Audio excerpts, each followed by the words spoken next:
अरे अंकल आप। नमस्ते अंकल। नमस्ते नमस्ते बेटे, कैसी हो? मैं ठीक हूँ, आप बताइए आप कैसे हैं? मैं बिल्कुल ठीक हूँ, थैंक यू। वैसे आप यहाँ क्या कर रहे हैं? मैं बस अपने बेटे की वेट कर रहा हूँ बेटा, वो आने वाला है, कहीं जाना है हमको साथ में। वैसे आपके बेटे से याद आया, उसकी सैलरी वैलरी कुछ बढ़ी या अभी भी उतना ही कमाता है, 10-15 हज़ार रुपए? ठीक है बेटे, अच्छा कर रहा है, हम लोग बहुत खुश हैं। वैसे अंकल एक बात बोलूं, बुरा मत मानना, बहुत अच्छा हुआ कि मैंने आपके बेटे से शादी नहीं करी। आप वैसे भी मेरे पापा की कंपनी में एक मामूली से मैनेजर ही तो थे।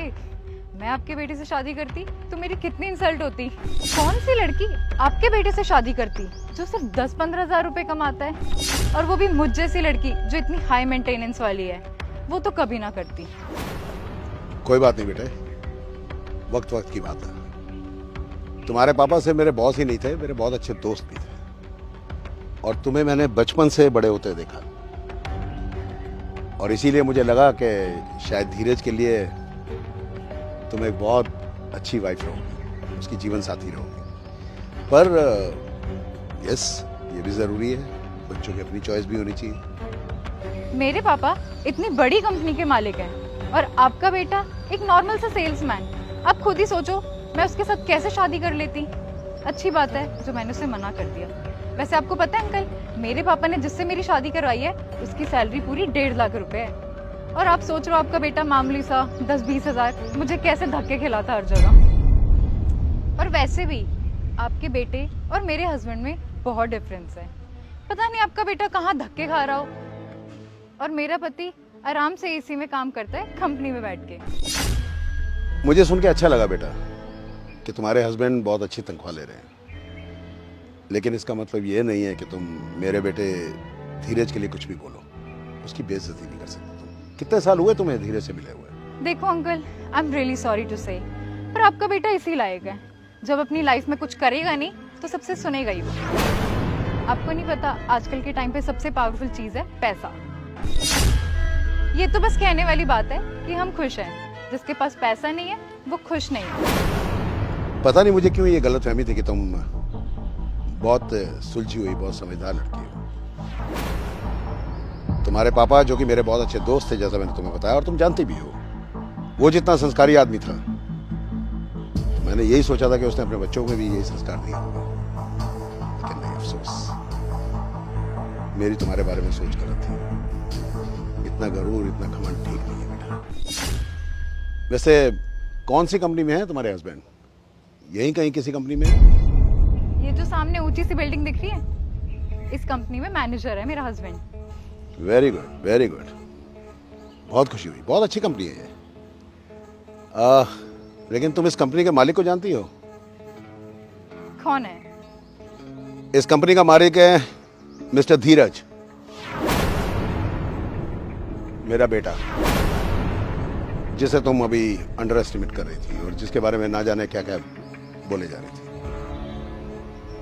वो ना सिर्फ इस कंपनी का, जिसमें तुम्हारे हस्बैंड फकत एक मैनेजर हैं, बल्कि इस पूरी बिल्डिंग का मालिक है वो। और आज उसकी क्वालिफिकेशंस, उसकी एजुकेशन और उसकी ईमानदारी, उसकी मेहनत की वजह से ना जाने कितने ही मैनेजर्स और जनरल मैनेजर्स उसके अंडर काम करते हैं, वो उन्हें तनख्वाहें देते हैं। लेकिन बिना सोचे समझे किसी के बारे में कोई कटाक्ष करना, कोई कमेंट करना, ये अच्छी बात नहीं है। वक्त से डर के रहना चाहिए बेटा। देखो ना वक्त का करिश्मा। कल मैं तुम्हारे पापा की कंपनी में मैनेजर था, और शायद इसी वजह से तुमने मुझे छोटा जानकर मेरे बेटे के साथ शादी करने से मना कर दिया, स्ट्रेट अवे रिफ्यूज कर दिया था, धिक्कार दिया था मैं। और आज उसी वक्त ने तुम्हें और मुझे कहां लाके खड़ा कर। वही धीरज है जो वक्त की वजह से आज पूरी इस कंपनी का मालिक बना हुआ है, और तुम्हारे खुद के हस्बैंड जो तुम्हारी चॉइस थे, वो उसके अंडर उसी की कंपनी में मैनेजर है। आई एम सॉरी अंकल, मुझे नहीं पता था कि आपके बेटे ने इतनी तरक्की कर ली है। अरे नहीं बच्चे, तुम्हें नीचा दिखाने के लिए मैं ये सब नहीं कह रहा हूं। मैं तो सिर्फ तुम्हें एहसास करवाना चाहता हूं कि हर इंसान एक पर्पस के लिए आता है यहाँ पर, और अगर वो अपनी मेहनत से, अपनी ईमानदारी से कुछ पैसा कमाता है और तरक्की करता है, जैसा मेरे बेटे धीरज ने की, तो उसमें घमंड नहीं, गर्व किया जाता है। Sorry uncle. पापा बोला तो था आपको कि अंदर आ जाओ, आप यहाँ पे वेट कर रहे हो।